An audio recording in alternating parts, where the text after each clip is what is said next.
अस्सलाम वालेकुम, मैं हूं मलिक अब्दुर्रहमान और मैं अपने यूट्यूब के चैनल पर तमाम नाज़रीन को खुशामदीद कहता हूं। वर्ल्ड कप 2023 का बाकायदा आगाज पाकिस्तान वर्सेस इंडिया के दरमियान हाई वोल्टेज मुकाबला जो कि 14 अक्टूबर को दुनिया के सबसे बड़े ground Narendra Modi cricket stadium में 1,30,000 तमाशाई की मौजूदगी में खेला जाएगा और ये मैच पूरे वर्ल्ड कप की टोन जो है वो सेट कर देगा। वर्ल्ड कप से पहले जो इंडिया के लोग पाकिस्तान की टीम को कहते थे कि आप ना वर्ल्ड कप का बायकॉट कर दो, हमें आपसे कोई लेना देना नहीं है, हम आपके बगैर वर्ल्ड कप खेल लेंगे, आप पाकिस्तान के बगैर ही वर्ल्ड कप जो है वो कामयाब हो जाएगा, हमारी इंडस्ट्री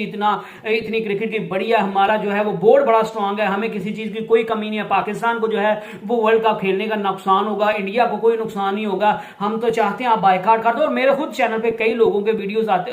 कमेंट्स आते थे कि भाईजान प्लीज आप जो है वो पाकिस्तानी जो है वो बायकॉट कर दो और इंडिया ना हो, हमें आपकी कोई जरूरत नहीं है और ना ही आपकी कोई अहमियत है। तो उन लोगों के सारों के मुंह पर जो है वो एक जोरदार तमाचा पड़ गया, क्योंकि पाकिस्तान और इंडिया के मैच के दौरान जो है वो एक ऐसा काम होने जा रहा है जो जिससे आपको पाकिस्तान क्रिकेट टीम की अहमियत जो है वो समझ आ जाएगी, जिससे आपको समझ आ जाएगी कि अगर पाकिस्तान वर्ल्ड कप में ना होता तो वर्ल्ड कप की क्या अहमियत होती या पाकिस्तान के होने से वर्ल्ड कप की क्या अहमियत है। और जो पाकिस्तान की टीम जब इंडिया गई और जिस तरह वार्म वेलकम किया गया लोगों की तरफ से, तो उससे साबित होता है कि Pakistan cricket team is much important in world. और पाकिस्तान क्रिकेट टीम के चाहने वाले पूरी दुनिया में मौजूद है और पाकिस्तानी टीम के चाहने वाले इंडिया में मौजूद है। कुछ लोग जो है जो शर पसंद जो होते हैं और उनका मकसद सिर्फ जो है वो बदअमनी को फैलाना होता है, हेट को फैलाना होता है, वो अमन को पसंद नहीं करते और वो चाहते हैं कि दोनों मुल्कों के लोग जो हैं वो आपस में लड़ते रहे। और जो लोग पाकिस्तान की अहमियत को समझ नहीं थे रहे, अब उनको जो है वो बीसीसीआई ने एक ऐसा काम कर दिया है और जिससे उनको पाकिस्तान की अहमियत का समझ आ जाएगी। और मैं बात कर रहा हूं ओपनिंग सेरेमनी की। आपको सभी को याद होगा कि वर्ल्ड कप का बाकायदा आगाज जो है वो 5 अक्टूबर को हो गया था न्यूजीलैंड वर्सेस इंग्लैंड के दरमियान मैच से, और उससे पहले सभी की जुबानों पे एक लफ्ज था कि यार ये वर्ल्ड कप स्टार्ट हो गया, लेकिन कोई ओपनिंग सेरेमनी नहीं करवाई गई। लेकिन वो ओपनिंग सेरेमनी जो है तब नहीं थी हुई, लेकिन पाकिस्तान और इंडिया की क्रिकेट की इतनी ज्यादा अहमियत है और बीसीसीआई ने पाकिस्तान और इंडिया के मैच से पहले जो है वो एक सेरेमनी करवाने का फैसला किया गया, जिसको आप ओपनिंग सेरेमनी तो नहीं कह सकते, पाकिस्तान वर्सेस इंडिया जो है वो सेरेमनी आप उसको नाम दे ले। तो बीसीसीआई ने पाकिस्तान और इंडिया के दरमियान जो 14 अक्टूबर को नरेंद्र मोदी क्रिकेट स्टेडियम में मैच खेला जाना है, उसको मजीद जो है वो तमाशाइयों को लुभाने के लिए, मजीद जो है वो तमाशाइयों की तवज्जो हासिल करने के लिए और मजीद उसको मुनाफा बख्श बनाने के लिए उस मैच को बीसीसीआई ने यह फैसला किया कि पाकिस्तान और इंडिया के दरमियान मैच से पहले जो है वो एक बाकायदा तौर पर सेरेमनी रखी जाएगी। और ये सेरेमनी जो है वो उसमें अरिजीत सिंह आएंगे, उसमें जो है वो इंडिया के टॉप के जो क्रिकेटर्स हैं वो आएंगे, उसमें अमिताभ बच्चन आएंगे, उसमें सुनने में आ रहा है कि नूरा फतेही शायद आए, या उसमें जो है वो तमिल इंडस्ट्री की एक्ट्रेस जो है वो भी डांस वगैरह करने के लिए आएंगे। तो ये ओपनिंग सेरेमनी इंडिया जो है वो किसी भी मैच में रख सकता था। वो पहले मैच में अमूमन हर जगह यही होता है कि ओपनिंग सेरेमनी जो है वो पहले ही दिन होती है, लेकिन इंडिया ने उस दिन नहीं करवाई, इंडिया ने जो है वो पाकिस्तान और इंडिया के मैच से पहले करवा रहा है। तो इससे साबित होता है कि पाकिस्तान और इंडिया की क्रिकेट जो है वो कितनी इंपॉर्टेंट है, इसको लोग कितना देखना चाहते हैं, ये कितनी मुनाफा बख्श है। और बीसीसीआई तो का काम ये है कि वो तो सिर्फ बीसीसीआई को छोड़े हर एक बोर्ड का यही काम है, वो तो क्रिकेट को जो है वो एज ए बिजनेस चलाते हैं। और अब उनको पता है कि पाकिस्तान और इंडिया का मैच जब भी होगा, हमें सारे वर्ल्ड कप के मैचेस छोड़ दो, सारी टीम्स को जो है वो छोड़ दो, सारे बोर्ड्स को छोड़ दो। अगर पाकिस्तान इंडिया के मैचेस आपस में गवर्नमेंट का मसला ना हो तो बीसीसीआई जो है वो हर जो है वो साल जो है वो पाकिस्तान के साथ सीरीज 2-3 खेल के तो अपना भी रेवेन्यू जमा कर ले, पाकिस्तान भी अच्छा खासा रेवेन्यू जमा कर ले, कभी वो पाकिस्तान आ जाए, कभी पाकिस्तान की टीम जो है वो इंडिया आ जाए और इन दोनों बोर्ड्स को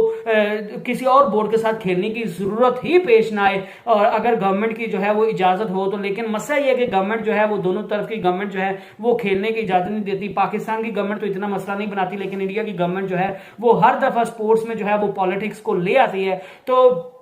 अब जो है बाकायदा तौर पर बीसीसीआई की तरफ से ये फैसला किया गया कि पाकिस्तान और इंडिया के दरमियान मैच से पहले जो है वो सेरेमनी रखी जाएगी और ये शायकीन को मजीद लुभाने के लिए, शायकीन को ग्राउंड की तरफ लाने के लिए, शायकीन को जो है वो इस मैच को देखने के लिए मजबूर करने के लिए, और उनको पता है कि पूरी दुनिया की तवज्जो जो है पाकिस्तान और इंडिया के मैच पर होती है। और ये मैच ऐसा मैच है जिससे हम जो है वो वर्ल्ड कप का जितना हमने टोटल मुनाफा कमाना है इस मैच से, एक मैच से हम जो है वो वर्ल्ड कप के पूरे रेवेन्यू का जो है वो 50% कमा सकते हैं इस एक मैच से, और बीसीसीआई इसी चीज में जुटा हुआ है। तो इससे उन लोगों को जो है वो उनको शर्म आनी चाहिए जो ये कहते थे कि पाकिस्तान टीम की कोई अहमियत नहीं है। भाईजान कोई अहमियत नहीं है तो आप आईसीसी क्यों पाकिस्तान के तरले का रहा था? आप कोई अहमियत नहीं है तो बीसीसीआई क्यों पाकिस्तान के तरले का रहा था? कोई अहमियत नहीं है तो आप ये ओपनिंग सेरेमनी पहले क्यों मैचेस में नहीं करवाई? आपने ये ओपनिंग सेरेमनी जो है वो पाकिस्तान और इंडिया के मैच से पहले क्यों करवा रहे हो? पाकिस्तान और इंडिया का मैच करवाने के लिए क्यों जो है वो आप मरे जा रहे हो? तो इससे एक चीज साबित होती है कि बहरहाल जो है वो पाकिस्तान जो है वो बहुत इंपॉर्टेंट टीम है, और पाकिस्तान जो है उसको इग्नोर करना, और बारहा जो है वो क्रिकेटर्स साबका क्रिकेटर्स कह चुके हैं कि पाकिस्तान क्रिकेट टीम एक ऐसी टीम है और ये इस तरह की परफॉर्मेंस दिखाती है, अनप्रिडिक्टेबल परफॉर्मेंसेस दिखाती है कि जिसकी वजह से क्रिकेट में जो है वो जो लोगों की जो तवज्जो है या उनका शौक है वो बढ़ता रहता है। पाकिस्तान टीम जो है वो इस तरह की परफॉर्मेंस दिखाती है। एक दिन ये हल्की से हल्की टीम से भी हार जाएगी, दूसरे दिन ये बड़ी से बड़ी टीम को जो है वो अपसेट कर देगी। तो ये पाकिस्तान क्रिकेट का हुस्न है और इसी से क्रिकेट की दुनिया में जो है वो हुस्न है। तो ये तो एक ओपनिंग सेरेमनी के मुतालिक बात थी, और ये बीसीसीआई जो है वो इसको बड़े अच्छे तरीके से मैनेज करना चाह रहा है, क्योंकि पाकिस्तान और इंडिया के मैच में किसी भी किस्म की कोई भी कसर छोड़ने का जो है वो फैसला नहीं किया। और मे भी ये ओपनिंग सेरेमनी करवाने का ये भी वजह हो कि लोग, क्योंकि पाकिस्तान और इंडिया के मैच में जो है वो एक्सट्रीमिस्ट की तरफ से जो है वो ग्राउंड को उड़ाने की भी धमकी थी, तो मे भी उन्होंने सोचा कि मे भी फैंस जो है वो ग्राउंड का रुख ना करें, तो ओपनिंग सेरेमनी की वजह से जो है वो ग्राउंड में आ जाएं और वो क्रिकेट देखने के लिए आ जाएं। ग्राउंड में जो है वो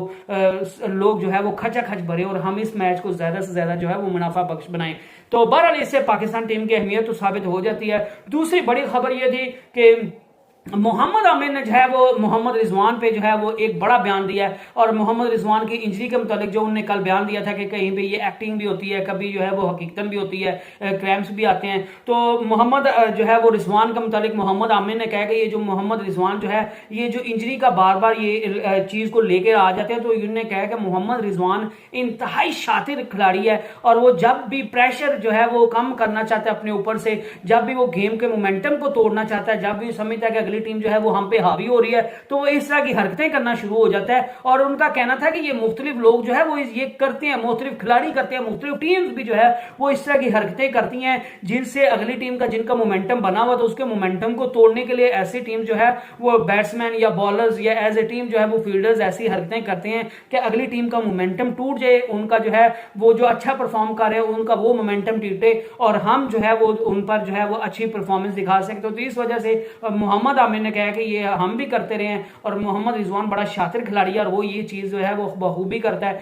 और मोहम्मद रिजवान का आपको पता होगा वो वर्ल्ड कप में भी उसने किया था, एशिया कप में भी किया था, और अब भी जो है वो कर रहा होता है। तो अब तो उन्हें खुद भी कह दिया और मे भी अब यही चीज जो है वो उनके अगेंस्ट चली जाए और आइंदा जो है वो उनके खिलाफ एक्शन ले लिया जाए कि आप जानबूझ के जो है वो गेम को तूल देना चाहते हैं, जानबूझ कर टाइम जाया करते हैं, आप एक्टिंग करते हैं। तो बहरहाल मोहम्मद आमिर का कहना है कि मोहम्मद रिजवान जो है वो बहुत शातिर खिलाड़ी है और वो ऐसी हरकतें इस वजह से करता है कि वो खुद पर प्रेशर जो है वो कम करे और अगली टीम के मोमेंटम को तोड़ने के लिए जो है वो ऐसी हरकतें करता है। दूसरी तरफ मोहम्मद रिजवान की जो है वो उनको कल हाथ पे बॉल लगी, उनकी कमर का मसला बना हुआ था, उनकी एल्बो पर जो है वो बॉल लगी, उनको क्रैम्प्स पड़ रहे थे। तो उनकी तरफ से जो है वो एक बड़ी जो है वो लोगों को बड़ी बेचैनी थी कि कहीं मोहम्मद रिजवान जो है वो अनफिट तो नहीं हो गए, उनकी इंजरी की रिपोर्ट क्या है, वो उनकी अपडेट क्या है। तो उनके मुतालिक मोहम्मद रिजवान के मुतालिक जो है वो मैं आपको ये बाकायदा जो है वो कंफर्म सोर्सेज के बता रहा हूं कि मोहम्मद रिजवान अल्हम्दुलिल्लाह जो है वो बिल्कुल फिट है और उन्हें किसी भी किस्म का कोई मसला नहीं है। उनको कमर का शुरू से ही मसला है और हल्के फुल्के क्रैम्प्स उनको आए थे। तो उनको जो है वो उनके जो फिजिशियन या उनके साथ जो ट्रेनर काम करते हैं उनने मोहम्मद रिजवान को जो है वो बस यही जो है वो उनको रेस्ट करने का मशवरा दिया है और उनको यही कह के आप जो है वो पहले 2 दिन जो है वो ट्रेनिंग ना कीजिए और आखिरी दिन इंडिया से एक दिन मैच या पहले या इंडिया से जिस दिन मैच होगा उस दिन जो है वो आप हल्की फुल्की जो है वो वार्म अप के लिए थोड़ी प्रैक्टिस कर लीजिएगा, अदरवाइज आप जो है वो थोड़ी रेस्ट ही करें ताकि आपकी जो कमर का मसला जो है वो मजीद खराब ना हो। और दूसरा क्रैम्प्स वाला था वो भी जब वो रेस्ट करेंगे तो बिल्कुल ठीक हो जाएगा। और वैसे भी डिहाइड्रेशन की वजह से भी क्रैम्प्स पड़ने लग जाते हैं, थकावट की वजह से भी क्रैम्प्स पड़ने लग जाते हैं, कमजोरी की वजह से भी क्रैम्प्स पड़ने लग जाते हैं। तो मोहम्मद रिजवान बिल्कुल फिट हैं और वो आपको इंडिया के खिलाफ मैच जो है वो खेलते हुए इंशाल्लाह आपको दिखाई देंगे और इंशाल्लाह इंडिया को भी पाकिस्तान जो है वो इबरतनाक शिकस्त से इस दफा देगा। तीसरी बड़ी खबर यह है कि भाईजान पाकिस्तान के जो चेयरमैन है ज़का अशरफ, उनने पाकिस्तानी टीम को जो है वो लॉलीपॉप दे के उनका जो है वो फुद्दू उनको लगा दिया है। और वो फुद्दू क्या लगाया उनने, पाकिस्तानी अवाम को क्या जो है वो लॉलीपॉप दिया है कि एक तरफ वो बात कर रहे थे कि नहीं जी, अगर पाकिस्तान के फैंस को या पाकिस्तान के जर्नलिस्ट को जो है वो वीजा इंडिया का जारी ना किया गया पाकिस्तान और इंडिया से पहले, तो हम पाकिस्तान की टीम को वापस बुला लेंगे। कभी वो वजीर खारजा को कहते हैं कि आप इंडिया से गए, कभी वो आईसीसी को बाकायदा तौर पर धमकी देते हैं कि आप हमारे फैंस को वीजा दिया जाए, हमारे जर्नलिस्ट को वीजा दिया जाए, स्पोर्ट्स पर्सन को वीजा दिया जाए, और अगर वो ऐसा नहीं करते तो हम वर्ल्ड कप का बायकॉट कर देंगे। लेकिन किसी भी जर्नलिस्ट को वीजा नहीं दिया गया, फैंस के वीजे किसी के नहीं मिले, और ना ही टीम को वापस बुलाया गया, ना ही टीम को ऐसी कोई इंस्ट्रक्शंस दी गई हैं। और ज़का अशरफ ने जो है वो सबका जो है वो फुद्दू काट दिया है और सबको फुद्दू लगा के सबकी आंखों में धूल झोंक के वो खुद जो है वो 14 तारीख को मैच देखने के लिए जो है वो इंडिया जाएंगे। उनका वीजा भी लग चुका है और उनका वीजा काफी दिनों का लगा हुआ है, क्योंकि उनको जो है वो इंडिया की तरफ से बाकायदा दावत दी गई थी, तो उनका वीजा लग जाना था। उनका वीजा लग गया हुआ है और उनने पाकिस्तानी फैंस को धोखे में रखा है और उनने बस वही काम है ना कि बस आपने वहां पे जाना है, पाकिस्तान की आवाम में धूल, आंखों में धूल झोंक के रखो और वहां पे जाओ, मजे करो, याशी करो, खाओ पियो, एंजॉय करो, नाश्ता वो उनको देखो, मैच देखो, अच्छे पीले जो है वो खाने खाओ, याशी करो, उसके बाद पाकिस्तान वापस आ जाओ, आपने क्या करना है। तो ज़का अशरफ जो है उन्हें पाकिस्तानी टीम के साथ मीडिया पर्सन को वैसे तो खुश कर दिया बयानबाजी के साथ, और जो कहा था कि अगर वीजे नहीं देंगे तो हम बायकॉट कर देंगे, उस बात से पीछे हट गए और खुद जो है वो इंडिया जाने के लिए जो है वो बिल्कुल तैयार हो बैठे हैं और वो इंडिया में 14 तारीख को मौजूद होंगे और पाकिस्तान और इंडिया के दरमियान जो है वो मैच खेलते हुए देखते हुए आपको दिखाई देंगे। तो ये मेरे ख्याल से ज़का अशरफ जो है वो, और उन्हें अपने जो चट्टे बटे इर्द गिर्द रखे होते हैं अपने जो है ना कि आपस में वो कहते हैं, पंजाबी में मिसाल है, ना तेनों कोई पुछदा है ना मुन्नू कोई पुछदा है, तू मेरी तारीफ करी आवी लोगों के सामने, मैं तेरी तारीफ करी आवां दा, ते बस इंज ही अल्लाह दे फजल नाल चलदा रहेगा। तो ये जो है वो इस तरह के जो उनके करीबी लोग हैं जिनको उन्होंने नौकरियां बंदरबान की तरह जो है वो दी थी, उनको जो है वो अपने साथ ले जाएंगे, वो भी अय्याशी करेंगे, खाएं पिएंगे, जहाज के हुटे लेंगे, झूले लेंगे और जो है वो अय्याशी करके तो वापस आ जाएंगे। बाकी अल्लाह खैर सलाह, पाकिस्तान की आवाम रोती है तो रोए, पाकिस्तान के जर्नलिस्ट को वीजा मिलता है मिले, नहीं मिलता तो ना मिले, बस बयानबाजी की हद तक जो है वो सबको खुश उन्होंने कर दिया है। तो I hope you enjoyed the video. Next video तक स्टे ब्लेस्ड, स्टे ट्यून्ड, अल्लाह हाफिज।